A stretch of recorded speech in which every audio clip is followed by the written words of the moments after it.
This is a recording of the lecture given by Holiness Mataji on 29th March 1975 at Sweet Home Hall, Dadar.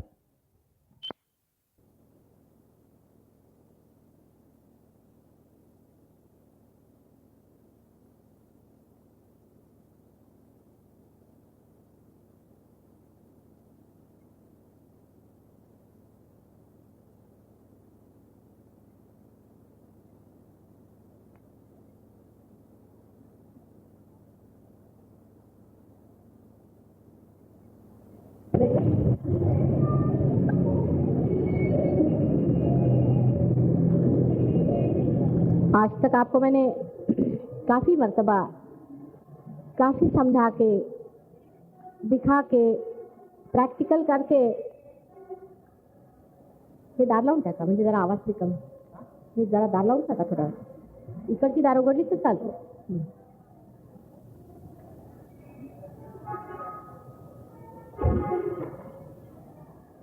आपसे बताया था पहले भी कि सहज योग क्या चीज़ है, उसमें क्या होता है, ये कैसे घटित होता है, उसकी काफ़ी मैंने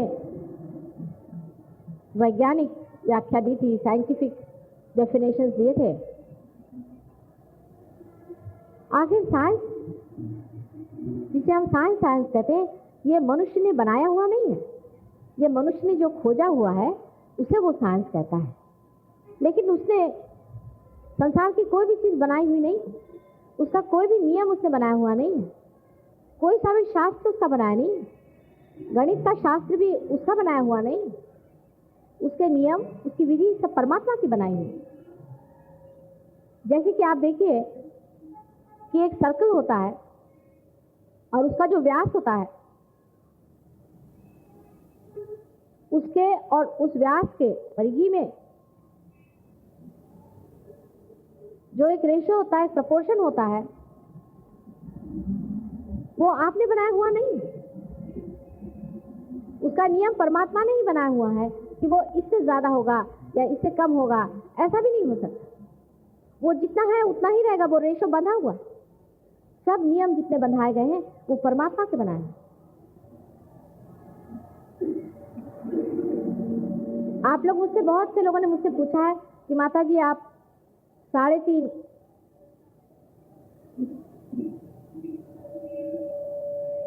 कुंडल क्यों कहती हैं, कुंडलिनी के 3.5 कुंडल क्यों कहती हैं? ये एकदम साइंटिफिक बात है, जो समझने वाला है वो समझ सकता है. आपने कभी घड़ी को देखा है क्या? घड़ी में आप देखें तो सर्कल का जो व्यास होता है, जिसको कि आप डायामीटर कहते हैं, और जो सर्कमफरेंस होता है,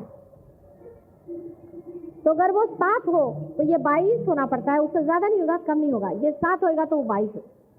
उसका रिलेशनशिप हमेशा 22 से 7 में होगा और उसका नाम एक कोएफिशिएंट बना के पाया बनाए. ये साइंस. न तो 7 से वो 8 होगा, अगर 8 होगा तो उसी प्रपोर्शन में होगा, हमेशा एक ही प्रपोर्शन रहेगा. अब 7 क्यों है डायमीटर? जब बिंदु में से, मध्य बिंदु में से जब डायमीटर गुजर जाता है तो उसे 7 होना पड़ता है.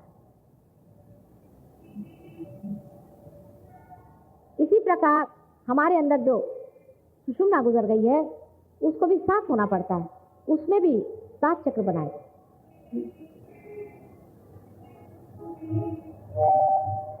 और उसमें 3.5 इसलिए होना पड़ता है क्योंकि जब डायमीटर को आप आधा कर दीजिए तो आप 3.5 हो जाते हैं. अगर आप 3.5 वलय बनाएं, उस पाया के रेशो में अगर आप 3.5 वलय बनाएं, एक के ऊपर एक, एक के ऊपर एक, कुंडलिनी जैसे, और बीच में से अगर आप लकीर खींच दें तो उसके बराबर 7 टुकड़े हो जाएंगे, लेकिन वो 3.5 वलय होगा. है कोई यहाँ साइंटिस्ट, मैथमेटिशियन? क्या है, बरोबर है कि नहीं?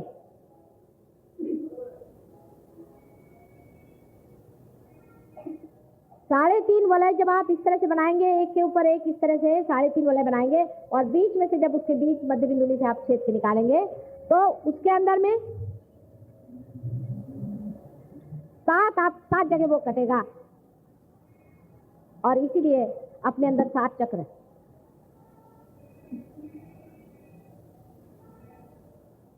लेकिन सर्कमफरेंस का हिसाब किताब अलग रखता है कि 22 का आप 11 करिए तो 11 होता है।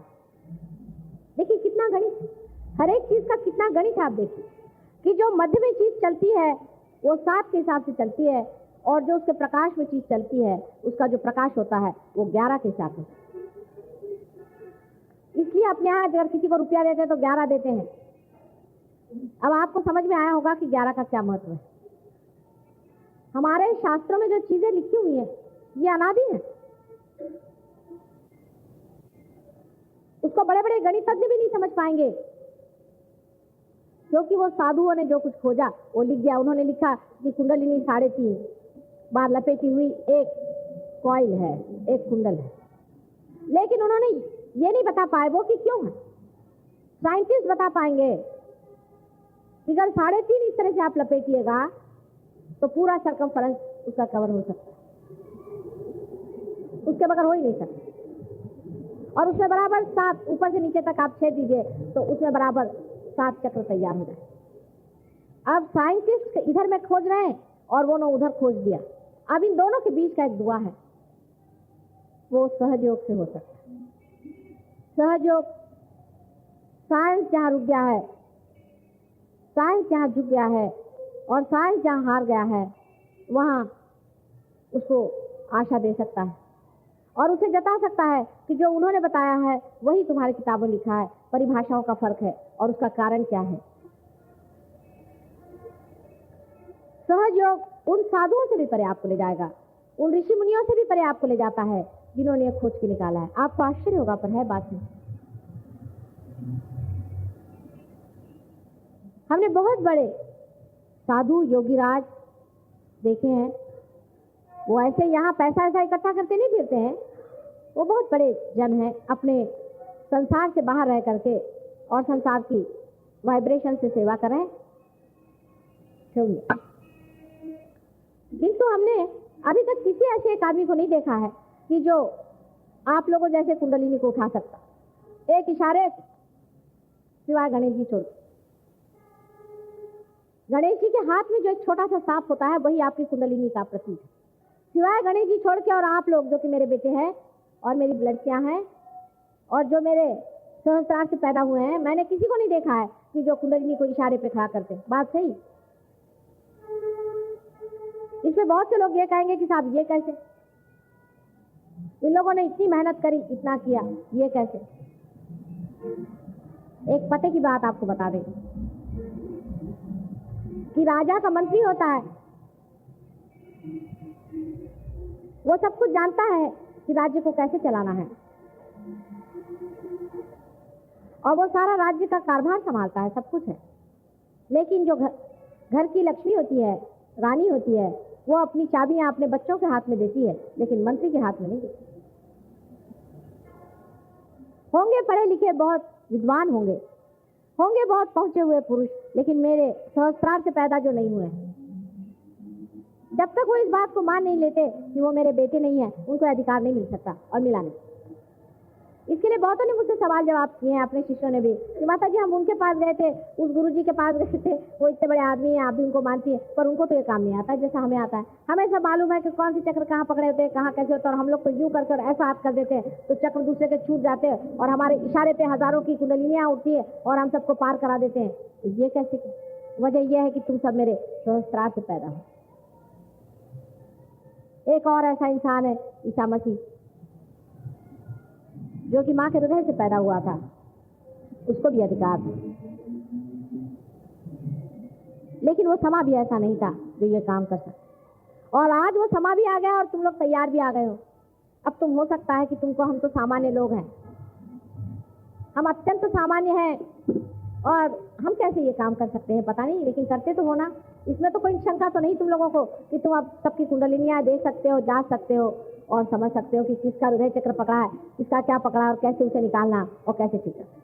हजारों भूत बाधाएं और बीमारियां और दुनिया भर की चीज तुम लोग निकाल करके फेंक देते हो और इन लोगों को देखिए, मैंने बड़े बड़े महंतों को देखा, कहते भाई वहाँ गए थे तो हमें भी लखवा मार गया, तो हमने किसी का लखवा ले लिया। तुम्हें ना लखवा मारता है ना कुछ नहीं मारता है। जब से तुम लोग पार हो गए तुम्हारी तंदुरुस्ती ठीक होती रहती, और अगर किसी की खराब हो भी जाए बराबर तो फिर वो यूँ ठीक हो जाए।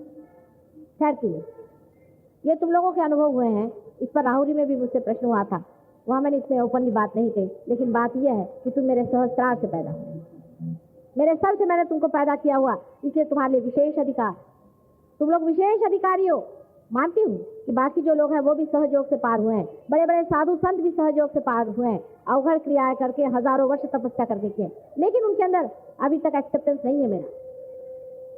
आज आपसे मैं खोल कर कह रही हूँ कि जब तक आप मुझे एक्सेप्ट नहीं करिएगा तब तक ये काम नहीं है। मैंने बात पहले नहीं कही, जैसे कि कृष्ण ने कहा है कि सर्वधर्माणाम परित्यज्य मामेकम शरणं व्रज, ऐसी ही मेरी भी बात है। जैसे कि क्राइस्ट ने कहा था कि I am the light, I am the path, वही मेरी बात है, I am the destination not only the path. लेकिन मैंने आज तक ये बात आप लोगों से कही नहीं थी, इसलिए क्योंकि पिछले अनुभव इतने खराब रहे, इसी वजह से मैंने बात नहीं की। आप लोगों को मेरी शरणागत लेनी पड़ेगी, मुझे माँ मान्य करना पड़ेगा और मुझे बेटा बन करके जीना, उसके बगैर आपका कार्य नहीं हो सकता। इसी एक छोटी सी वजह के कारण आप लोग इस दशा में पहुंच गए कि बड़े बड़े संत महात्मा लोग हार गए, लेकिन वो नहीं पा सके। एक तो मेरा साक्षात उनसे नहीं हुआ, और दूसरी चीज कि अभी उनमें वो अहंकार बना है, ये स्वीकार्य ही नहीं, क्योंकि वो अनजान में पार हो गए, उनको पता ही नहीं हुआ कि उनकी माँ को। लेकिन तुमने मुझे जाना है, तब तुम लोग पार हुए हैं। ये समझ के रखो कि जरा सा भी तुमने इधर उधर कदम डगमगाया, वाइब्रेशन तुम्हारे छूट जाते हैं। तब तुम कहते माता जी अगर ये ऑल परवेडिंग है तो वाइब्रेशन कैसे छूट जाते हैं? ऑल परवेडिंग में भी कहाँ से वाइब्रेशन जाते हैं, सोचना पड़ेगा। आप लोग कहीं भी रहे, किसी जगह भी रहे, जिस वक्त आप सहयोग के विरोध में एक अक्षर भी बात करेंगे, आपके वाइब्रेशन हाथ से छूट जाएंगे, और उसके बाद आप जो भी कार्य करेंगे, जिस भी कार्य में आप रहेंगे, उसमें भूत आपका साथ देंगे, मां नहीं देने वाले। मैंने ऐसे भी लोग दिए हैं, देखे, जो मेरे यहाँ आते हैं, उसके बाद वो थोड़े दिन वाइब्रेशन लेते हैं, और उनके ऊपर जब कुछ भूत बाधाएं चल जाती हैं तो वो भूत बाधा का काम करेगा। उनका ढंग और हो जाता है, उनका तरीका और हो जाता है, उनका बताना और होता है। फिर वो कुंडलिनी नहीं देखते हैं, वो ये बताते हैं कि घोड़े का नंबर कौन सा है, तेरे बाप को क्या हो गया, तेरी माँ को क्या होगा, असलियत पे नहीं आते। ऐसे अनेक लोग हमारे इस सहयोग में आए और बिछड़ गए, थोड़े दिन रहे, बिछुड़ गए, फिर उन्होंने थोड़े दिन काम वाम किया इस तरह का, बड़े अपने को साधु गुरु महात्मा समझ करके काम किया, और उसके बाद देखा ये गया कि उनके ऊपर बाधाएं जम गई और वो बहुत ही नुकसान और तकलीफ में फंस। इसलिए एक बात आप जान लीजिए कि सहयोग के विरोध में बात करने से मैं चाहे आपको माफ कर दूं, लेकिन परम पिता परमात्मा आपको कभी नहीं माफ। हमारे घर में मेरी अपनी लड़की का मैं आपको बताती हूँ कि एक दिन जरा सी गुस्सा हो गई मेरे ऊपर में, फौरन उसके कान में से गरम गरम हवा निकलने लगे। उसे मैंने कहा तुम कान अपने रगड़ लो और कहो कि माफ कर दो, मुझसे ऐसी बात कहना गलत है। सहयोग के विरोध में तुमने अगर एक अक्षर कहा, हालांकि तुम मेरी अपनी लड़की हो, तो भी तुम्हें अधिकार, ये सबसे बड़ी अनधिकार चीज है।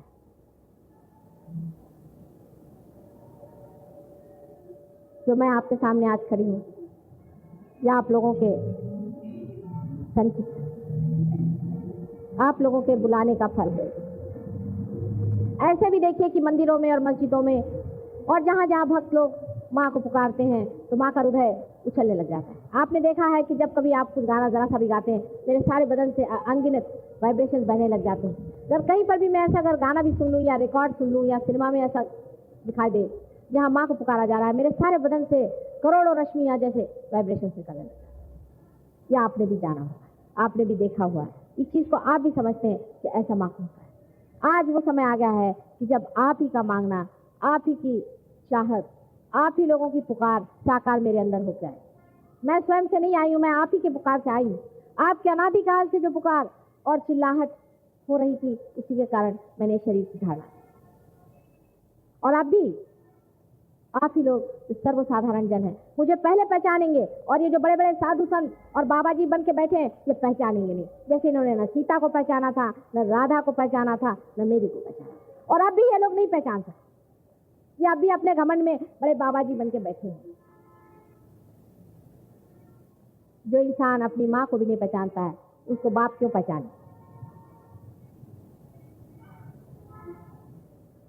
सहयोग को खिलवाड़ नहीं समझना चाहिए, सहयोग को एक साधारण चीज़ नहीं समझनी चाहिए। ये बड़ी अनुपम, अजीब सी, अजीब व गरीब चीज़ आई है। आपको कभी किसी किताब में ऐसा लिखा मिला गया क्या कि ये आपका चक्र अगर पकड़ जाता है तो ये विशुद्धि चक्र है? क्या आपको कहीं पता हुआ है कि ये नाभि चक्र होता है और ये सहस्त्रार होता है? आपसे कभी भी किसी ने ये बातें बताई हैं क्या? आपको कुंडलिनी के बारे में किसी ने भी इतने खुल्लम खुल्ला कोई बात बताई है क्या और दिखाई है? किसी ने भी इस तरह से संसार में आज तक हमने ही पहले कभी भी नहीं कार्य किया जैसे आज भी। लेकिन आप लोगों का आधा अधूरापन, इसको खत्म कर दें।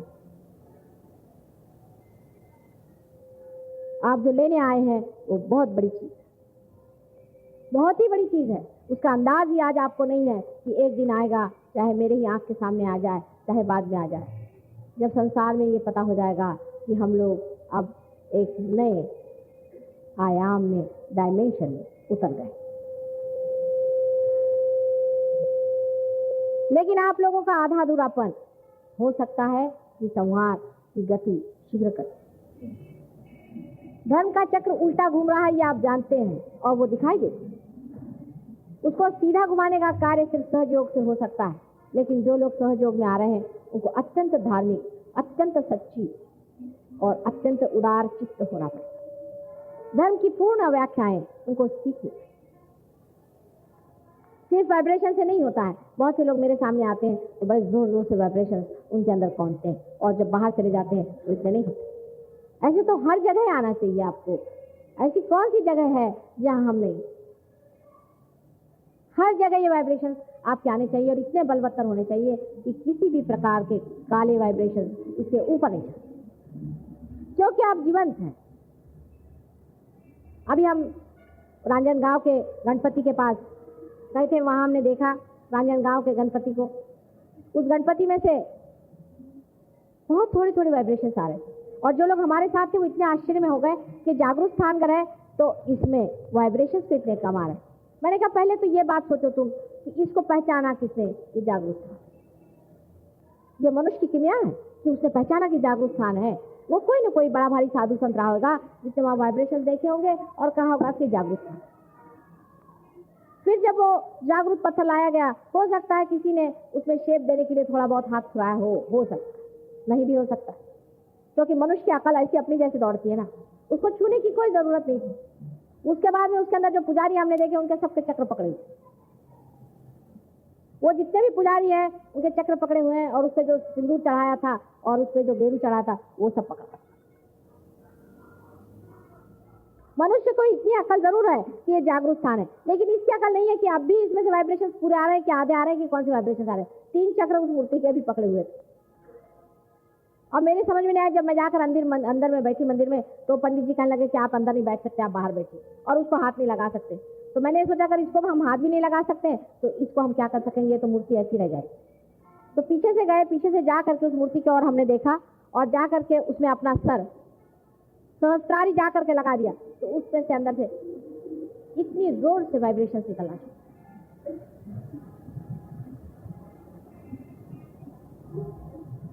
इसलिए ये जान लेना चाहिए कि आप जीवंत हैं। आपके अंदर तो कहीं अधिक इन मंदिरों में से भी वाइब्रेशन आ सकते हैं, लेकिन आप पहले जीवंत रहिए। मरी हुई चीजों का जो लोग शौक करते हैं, मरी हुई बातों का जो शौक करते हैं, वो लोग मर जाते हैं, जिंदा होते हुए भी मर जाते हैं।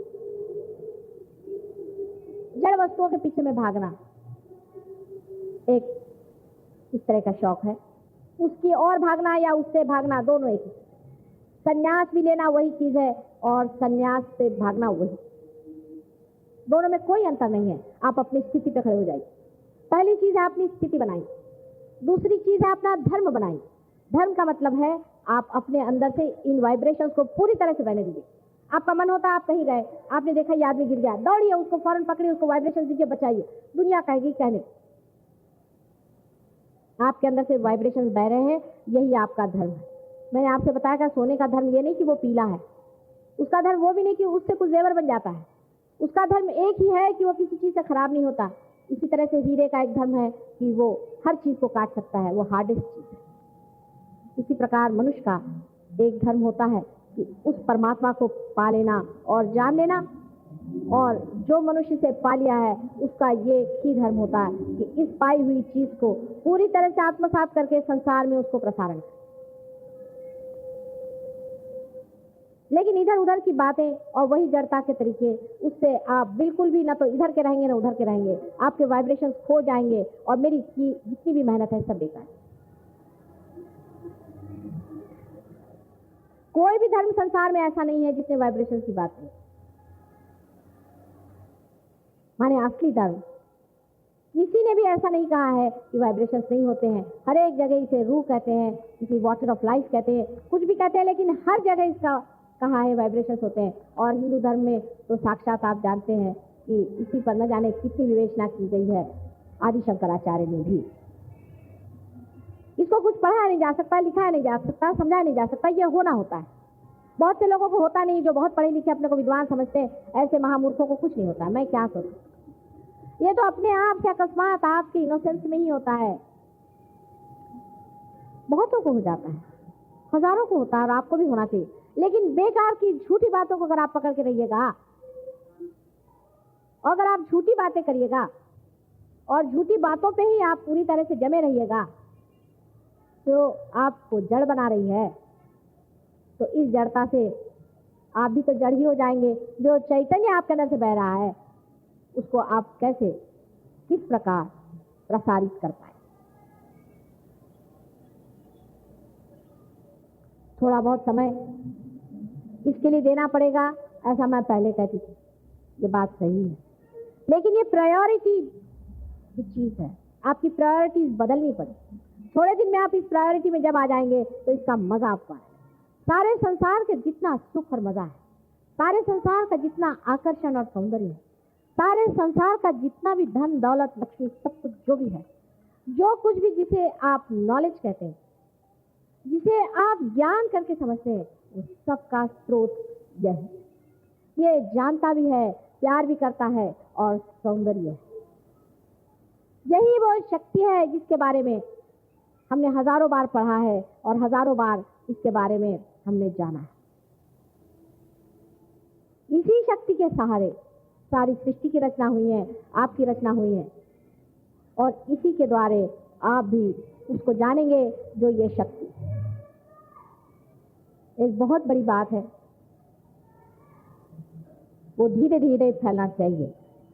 इतनी बड़ी बात जल्दी नहीं फैल सकती, कोई सी भी जीवंत चीज है धीरे धीरे पनपती।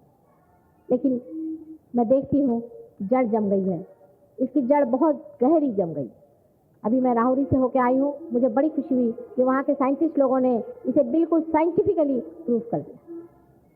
अपने पौधों पर, इस पर, उस पर एक्सपेरिमेंट करके एकदम साइंटिफिक चीज बना ली है। और वो कह रहे थे कि हम गवर्नमेंट से भी इसके लिए लड़ेंगे कि यही चीज सत्य है, और बाकी सारे जितने भी असत्य हैं उसका नाम सत्य देने से वो सत्य नहीं है। आपकी अपनी शक्ति, आपकी अपनी शक्ति उस शक्ति से एकाकार हो जा रही है जो आपके अंदर बसी है। जैसे कि जमुना में बहुत से मटके रहते थे और उन मटकों में पानी रहता था। जब उन मटकों में छेद हो जाता था तभी वो पानी और मटकों का पानी एकाकार हो जाता था। उसी तरह से आपका भी हाल होना चाहिए। आप भी उसको उसी तरह से जाने और पाएं, जैसे गोपी और गोप कृष्ण के ज़माने में खोज रहे थे और जानने के प्रयत्न में थे। आज आपको वो चीज़ पूरी तरह से मिल रही। मैंने आपसे अनेक बार बताया है कि मैं गोप्य से गोपनीय, इसकी जितनी भी गहराई की बातें हैं सब आपको बताने ही के लिए आई हूँ, लेकिन उसके अधिकारी हो जाए। जिनका अधिकार नहीं है उनको ये बात नहीं बता सकती थी। इसीलिए जो बात आज मैंने सर्वप्रथम कही है, इससे पहले कभी भी इसे खोल कर कही। आप में से अगर किसी को कुछ प्रश्न पूछना हो तो एक दो आदमियों को पूछना।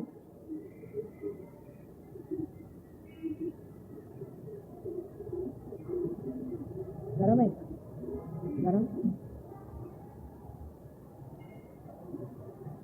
तो शाखा निकल देती बस।